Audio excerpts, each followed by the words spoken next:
In 8th grade, every student had to take an English test at the end of the year to determine which English track they were going to take in high school. I'm not here to talk about my thoughts on tracking students. Short version, it's stupid. But I am here to talk about the practice test. And we sure practiced for this test. We practiced the shit out of that test.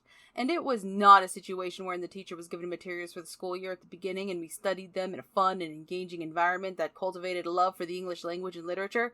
No, we did not do that.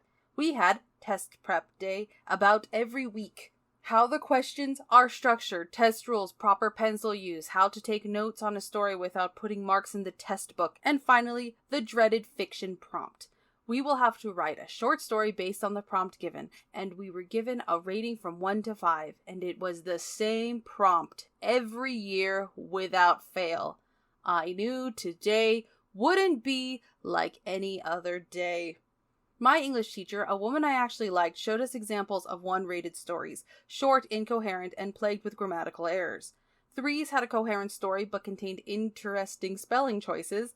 5s were flawless. Then she showed us the end of a few random stories. It was all a dream. Another, I woke up. Next one, it turned out to be a dream. Story after story of some variation of all that stuff you just read. Yeah, it was a dream. What a twist. She expressly told us, don't make it all a dream. You'll lose a point automatically. But I had conjured the best ending twist. I was brilliant. I was a goddamn prodigy. An original, an archetype of perfect 8th grade English fiction prompts.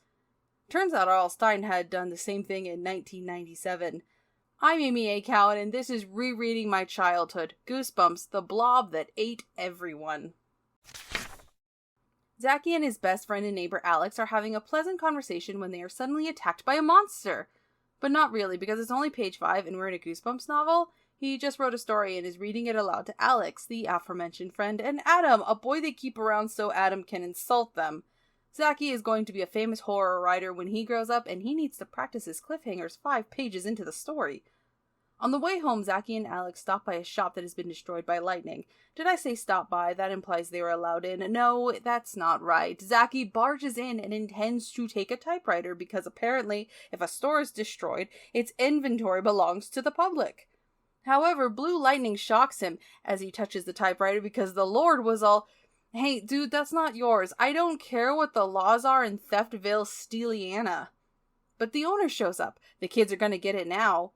As in, they're gonna get the typewriter.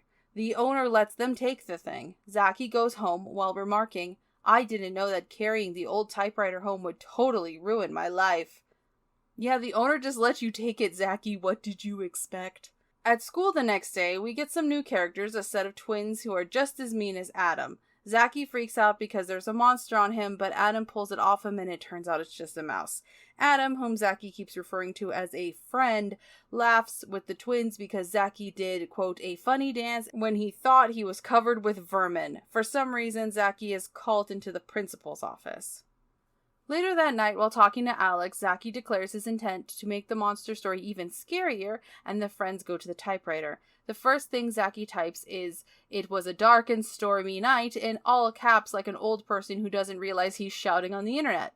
My dad did this in the early days of the internet, and my sister and I had to tell him that all caps lock was considered rude unless you're Billy Mays. To no one's surprise except our main characters, a storm starts outside. Then he types, "The wind began to howl and wind hits the house." "You're not getting very far with the story," Alex said. "Alex, honey, he's only written 2 sentences. Sure, R.L. Stine can have a cliffhanger after 2 sentences, but what if after Once Upon a Midnight Jury, while I pondered weak and weary over many a quaint and curious volume of forgotten lore, Poe's cousin wife came in and said he hadn't gone very far, and where the hell is the titular raven?" The third sentence is, "Alex and Zachy were alone in the dark house, listening to the storm." So this is friend fiction.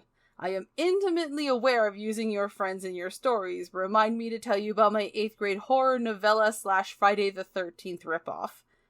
Anyway, after the third sentence, Zachy wills his father into non-existence, and they finally figure out that whatever Zachy writes is what happens. Zachy is still incredulous, so he writes in a mysterious door knock.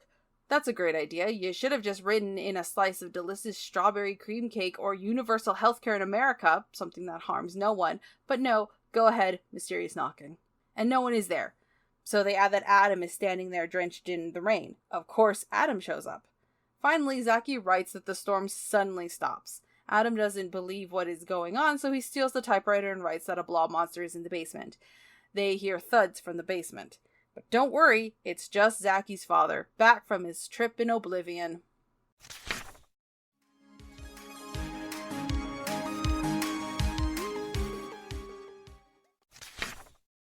The next day, as Zaki is at the store buying tuna, Adam and the twins play a prank on him by moaning fresh meat at him.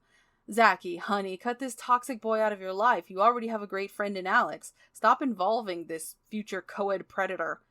Zaki goes home angry and heads straight to his magic typewriter and writes that a blob is eating everyone. There's no way this could backfire, but it does backfire. Zaki goes outside and there's a blob that's eating everyone. How could Zaki have seen this coming?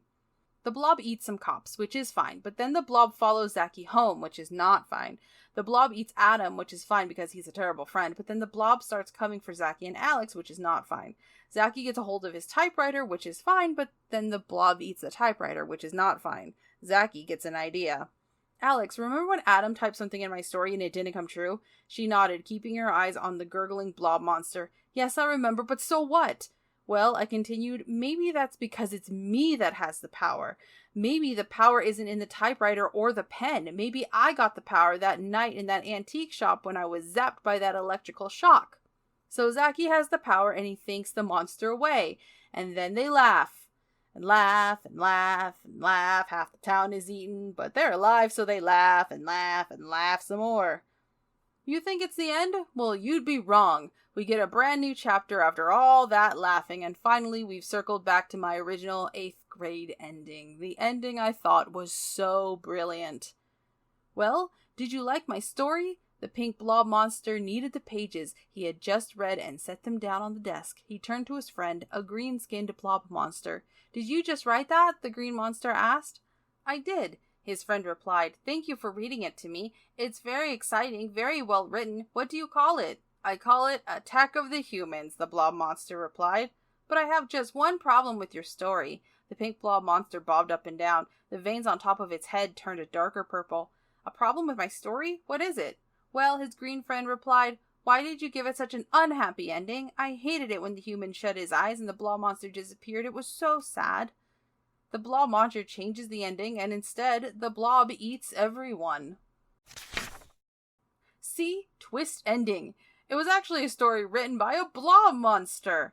And my story from the 8th grade, well, the main character who has been hounded by aliens wakes up and says that they had the craziest dream that they were humans. Twist? Get it? Twist! It was a dream, but it was a dream from an alien. 13-year-old me thought she was a genius. She would have loved this twist. 30-year-old me feels differently. Zaki had the power within him the whole time. That's a fine twist for this book.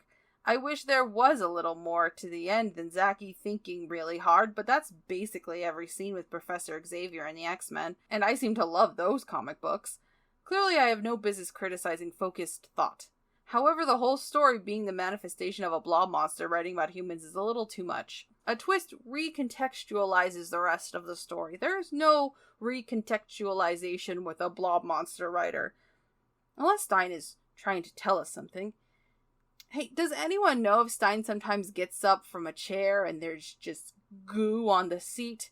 I should get in touch with some conspiracy theory idiots. I'm sure they can figure out some convoluted non-logic that proves that R.L. Stine is actually a blob monster.